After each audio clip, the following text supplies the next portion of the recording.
Assalamualaikum warahmatullahi wabarakatuh. Saya Muhammad Asrarul Maulana dari Prodi Pendidikan Agama Islam Universitas Islam Malang.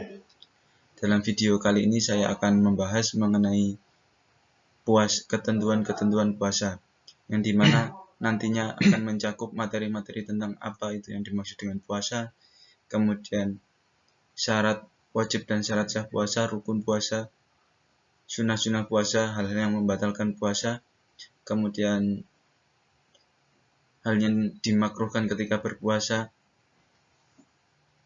dan hikmah puasa. Oke, langsung saja kita masuk ke materi yang pertama, mengenai definisi atau pengertian dari puasa itu sendiri. Apa yang dimaksud dengan puasa itu? Puasa berasal dari bahasa Arab, asyam, yang artinya menahan. Secara bahasa dan secara pengertian secara istilahnya, puasa adalah menahan diri dari segala yang membatalkan. Puasa dari terbitnya fajar sampai tenggelamnya matahari dengan disertai niat dan juga syarat dan rukun tertentu. Jadi puasa ini artinya itu menahan segala sesuatu yang membatalkan puasa, seperti makan, kemudian minum, dan hal yang lainnya, yang dimulai dari terbitnya fajar sampai tenggelamnya matahari dengan disertai niat dan juga syarat-syarat tertentu. Kemudian mengenai dalil puasa. Dalil puasa ini dijelaskan dalam surat Al-Baqarah ayat ke-183, yang dimana bunyinya, ya ayyuhalladzina amanu kutiba alaikumusiyam kama kutiba alal ladzina min qablikum la'allakum tattaqun, yang artinya, hai orang-orang yang beriman, diwajibkan atas kamu berpuasa sebagaimana diwajibkan atas orang-orang sebelum kamu agar kamu bertakwa. Kemudian syarat wajib puasa.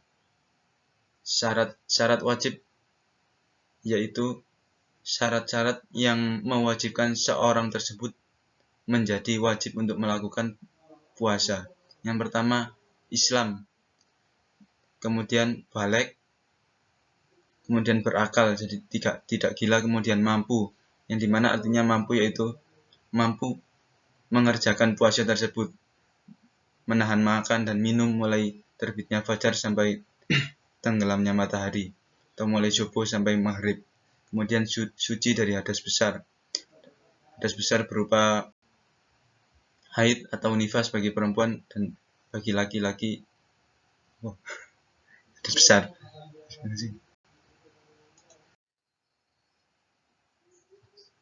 Kemudian rukun dari berpuasa. Yang pertama yaitu niat, yang dimana niat untuk melakukan puasa wajib, niat berpuasanya harus dilakukan sebelum berpuasa, artinya sebelum melakukan puasa sebelum subuh. Jadi niatnya harus sebelum melakukan puasa tersebut. Tetapi untuk jika melaksanakan puasa sunnah, niatnya bisa dilakukan pada saat puasa, intinya sebelum zuhur waktu puasa tersebut. Kemudian yang kedua rukun dari puasa yaitu imsak atau menahan dari segala hal yang membatalkan puasa, mulai dari terbitnya fajar tadi hingga tenggelamnya matahari. Kemudian hal yang boleh, orang-orang yang boleh meninggalkan puasa.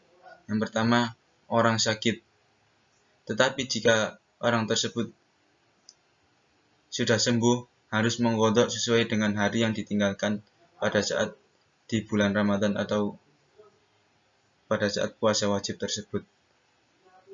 Jadi jika orang sakit ini tidak mampu untuk melaksanakan puasa, boleh meninggalkan puasa, tetapi dengan syarat harus diqadha di hari lainnya. Kemudian musafir atau orang yang berpergian dengan minimal jarak yaitu 81 km dan harus mengqadha sesuai dengan hari yang ditinggalkan saat puasa tersebut. Ini untuk puasa wajib. Dan orang haid atau nifas juga harus mengqadha sesuai dengan hari yang ditinggalkan. Kemudian orang yang telah tua atau lemah dan tidak mampu melaksanakan puasa. Bagi orang tua yang tidak kuat untuk berpuasa, maka bisa menggantinya dengan fidyah, yaitu memberi makan untuk berbuka sebanyak 1 mud. 1 mud ini bisa diibaratkan 1,5 sampai 1 kilogram berupa makanan pokok, dan bagi orang fakir dan orang yang tidak sanggup membayar, ia bisa terbebas dari tuntunan. Kemudian wanita yang hamil. Bagi ibu yang sedang hamil dan menyusui, jika takut akan kondisi janin atau bayinya tidak sehat, maka diperbolehkan untuk berbuka atau meninggalkan puasa tersebut. Tetapi dengan syarat harus menggantinya di hari lain atau mengodok. Kemudian sunnah-sunnah dalam berpuasa. Yang pertama yaitu makan sahur. Walaupun sedikit, ini termasuk sunnah dari berpuasa. Kemudian mengakhirkan sahur. Kemudian menyegerakan berbuka. Jadi ketika sudah masuk waktunya berbuka, langsung berbuka. Kemudian membaca doa ketika berbuka. Memperbanyak amal ibadah dan amal soleh. Bisa berupa ibadah, sholat sunnah, ditambah atau membaca Al-Quran, tadarus Al-Quran. Juga memperbanyak iktikaf di masjid. Kemudian menjauhi hal-hal yang tidak baik untuk dilakukan, seperti berkata-kata kotor, berbuat kejahatan, dan lainnya yang tidak baik. Kemudian memberi makan kepada orang yang berpuasa, atau yang biasa disebut dengan memberi takjil. Kemudian yang membatalkan kemudian hal-hal yang membatalkan puasa.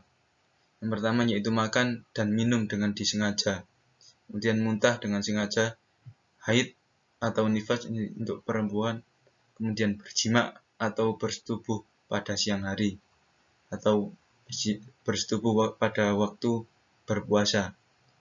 Kemudian gila walau sebentar, mabuk atau pingsan sepanjang hari, kemudian mengeluarkan mani dengan sengaja. Kemudian murtad atau keluar dari Islam.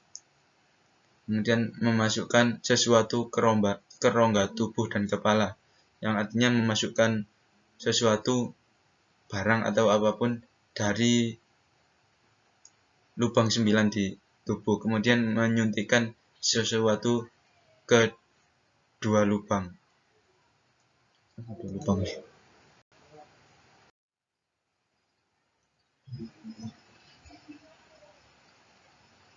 Ini untuk orang yang berzina, dan barang siapa yang berzina pada siang hari di bulan Ramadan dengan disengaja, maka wajib bagi mereka mengodoknya dan membayar kafaroh. Untuk kafarohnya ialah membayar budak perempuan atau berpuasa selama 2 bulan berturut-turut, dan jika tidak mampu, maka wajib memberi makan orang miskin sebanyak 1 mud. Kemudian hal yang dimakruhkan saat berpuasa. Yang pertama yaitu berkumur secara berlebihan. Ini karena nanti ditakutkan akan tertelan kalau berlebihan. Kemudian mencicipi makanan, dan bersiwak setelah matahari tergelincir. Nantinya bersiwak setelah zuhur. Kemudian bekam atau cantuk atau suntik. Kemudian mencium istri, dan sebagainya. Dan yang terakhir yaitu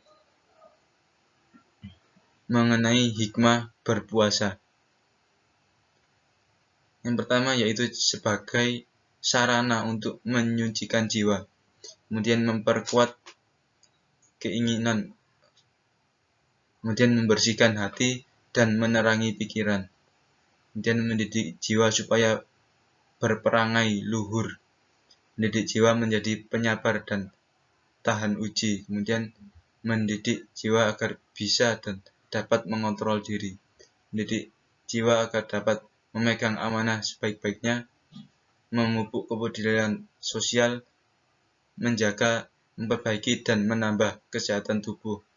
Dan yang terakhir yaitu menumbuhkan dan menyuburkan rasa syukur kepada Allah. Sekian penjelasan dari saya, semoga bermanfaat. Wassalamualaikum warahmatullahi wabarakatuh.